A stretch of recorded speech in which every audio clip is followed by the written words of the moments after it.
Please welcome to the stage Mike Antos with Stantec. He's going to kick it off for us.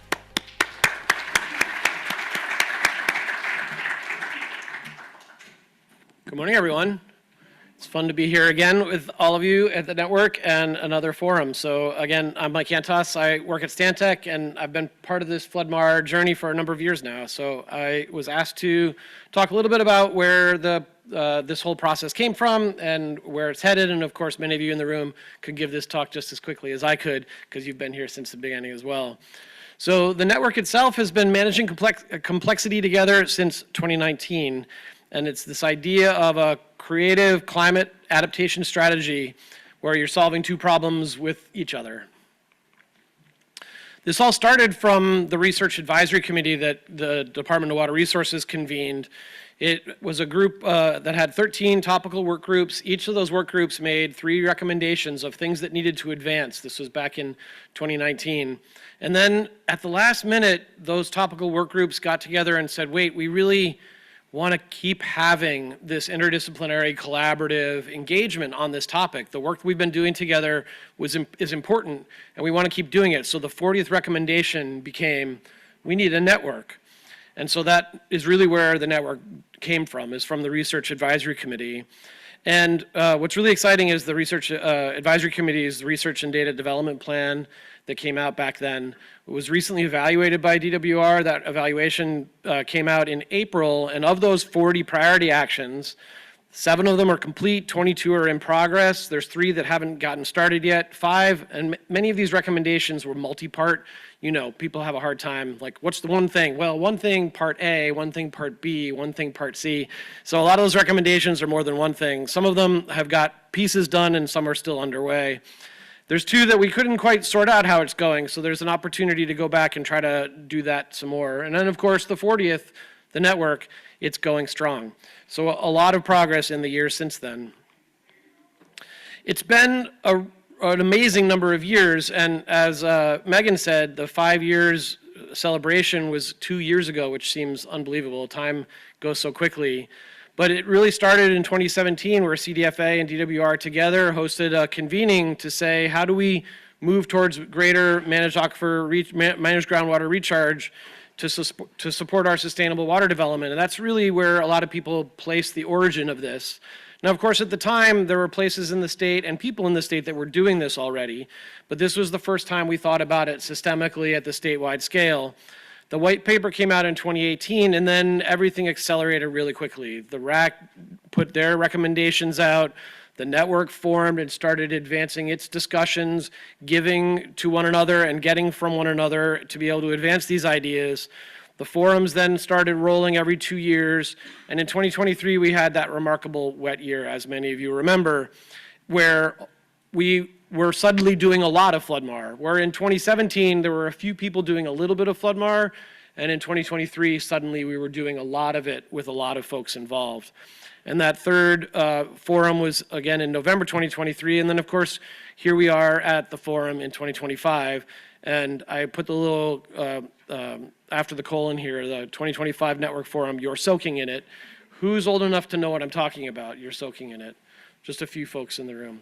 This is a really old Palmolive soap ad from the 80s. Yeah, okay, so now some people are remembering, all right, yeah. So anyway, the process, the trajectory of FloodMar has been an extraordinary one, where it went from a few people doing it to a whole bunch of folks trying to figure out how to advance it as an important effort in California.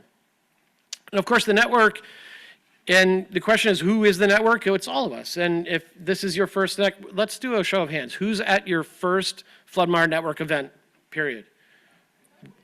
That's extraordinary. That is, for those online, if you can't see the room, that's, I think, a majority of the room is at their first event. Well, guess what? You are members of the network now. You showed up, you're in. So don't think of yourself as an outsider anymore. You're now an insider. And the network is all of us. It's a collaboration of individuals and organizations that are looking to advance FloodMar implementation in California and actually beyond, because some people are both engaged outside of California on this topic, and people outside of California are watching what California comes to. And it is an extraordinary breadth of participating organizations and people from public agencies, nonprofits, tribal governments and agencies, the state agencies, growers, private landowners. There's a whole suite of people from different walks of life, each contributing what they have to contribute to this challenge of going from not using FloodMAR to using FloodMAR, of using floods to solve groundwater overdraft, right? It's one problem solving another problem. It involves a whole bunch of expertise from different directions and working together as a network. We each are giving a little from what we know and what we can do, and the rest of us are getting a lot in return. So the way the network thinks, and those of you who have been around a while maybe recognize this graphic of thinking about how the network is a group of people, some of which are central to the network, are really deeply engaged, are part of the coordinating committee or attending all of the events, an advisory group right at the core. And then the network includes everyone else too, out to the periphery, people who are just checking in to see how it's going. You also are a member of the network. So it includes both people and organizations that are deeply engaged, and then folks that are just tracking and everywhere in between. And you don't have to be committing a certain level of effort. You bring what you have to bring to the network, and you get what is there in return. So everyone gives what they can, and everyone gets what others give.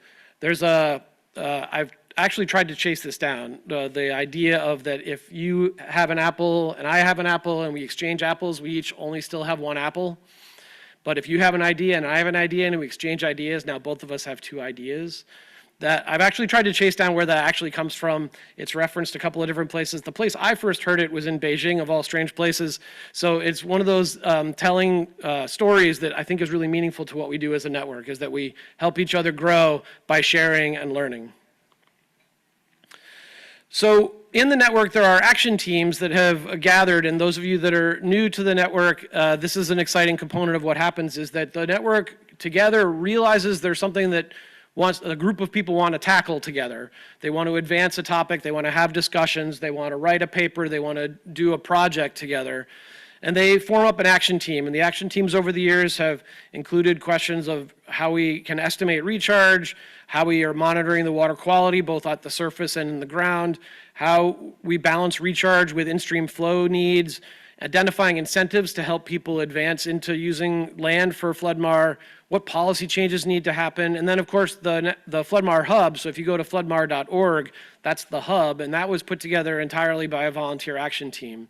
And so these action teams rally from within the network at a point of shared interest or engagement, and then they go off and do something cool together. They may not have known each other ahead of time. What they're doing together may or may not be their day job, but it is something that they want to advance together. So the action teams are a really exciting part of what we do. And if anybody during the next 2 days has an idea for an action team, don't be shy. Like, start telling people, like, what if we did an action team about X? I guarantee you will rally people to that idea, and then you'll be able to advance something together. It's happened countless times.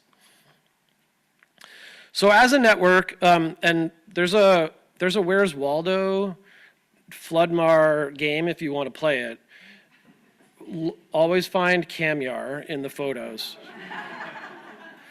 Almost all of the FloodMAR network photos have a Camyar sighting. So as a network, what do? We connect our ideas together, we coordinate with others, we build knowledge around these topics, we build these partnerships. Some of them stay as action teams, some of them run off into other projects. There are groups of network members who've gone outside of the network, raised funding, and actually accomplished things together, applied for grants together.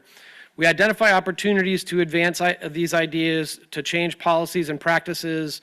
We pilot recharge projects as members of the network. We collect and analyze data, build models, construct infrastructure. There's countless things that the network members have helped each other accomplish together. So when we connect as a network, we have these forums, as you've heard, every 2 years. But there are monthly LunchMAR presentations. Now that is intentionally playful. The idea of a LunchMAR that is an informal gathering. It happens about 10 months out of the year, maybe 9 months out of the year. It's all virtual, and we have a speaker or a set of speakers talking about something that's related to FloodMAR. and people come and gather, and it's not just like show up and watch a presentation. There is a presentation, but it's really designed to be dialogue and an opportunity for people to connect together and stay fresh on what's going on. And I still think the most viewed one on YouTube is the Beaver presentation. So we did a Lunchmar a number of years ago, thinking about whether beaver reintroduction could be a groundwater management strategy. And so we have those sorts of, we have serious Lunchmars too. People come in and talk about Feromar and you know, modeling and the ground penetrating radar analysis. Like, so you get some technical stuff too, but it is an effort to try to keep the group together and to help people nurture those relationships. And then of course the action teams that we've mentioned, there's the workshops and forums. And then again, floodmar.org, if you haven't found it yet, it is a growing resource. All network members, including all of the folks who just joined us this morning in the network, are welcome to find ways to drop resources. There's a whole library of things that can get added to by network members. So the network is really focused on action now, as you will see the rest of the session today.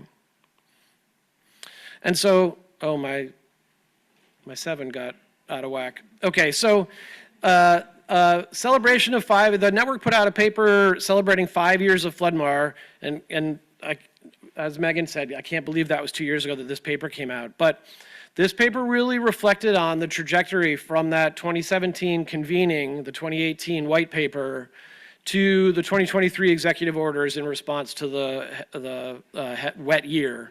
And so that trajectory of a few people doing Floodmar in a few places to an executive order supporting Floodmar happening in lots of places with a ton of activity. That 5-year change was an extraordinary success that is really attributed to countless people, but the network and the people that were involved those years really helping advance the comfort that everyone needed, because Floodmar, as you know, is so interdisciplinary. It involves flood management and reservoir operations. It involves private land use and ag and water quality and countless things, all the things that need to be thought through. And people who are specialists in any one of them really needed to understand how the specialists in those other categories were thinking about the dynamics. And the work of the Research Advisory Committee and all the state agencies that were involved, but then the network itself really set the groundwork for that 5-year transition. And so that paper, I don't know if we've got a copy over on the table, but you can find it at floodmar.org. And if you haven't had a chance to look at it, it's a nice way of seeing that trajectory. And this quote is hanging around because I think it is so, a lot of us think that it's a really valuable way to reflect on what the network has accomplished and what Floodmar has become.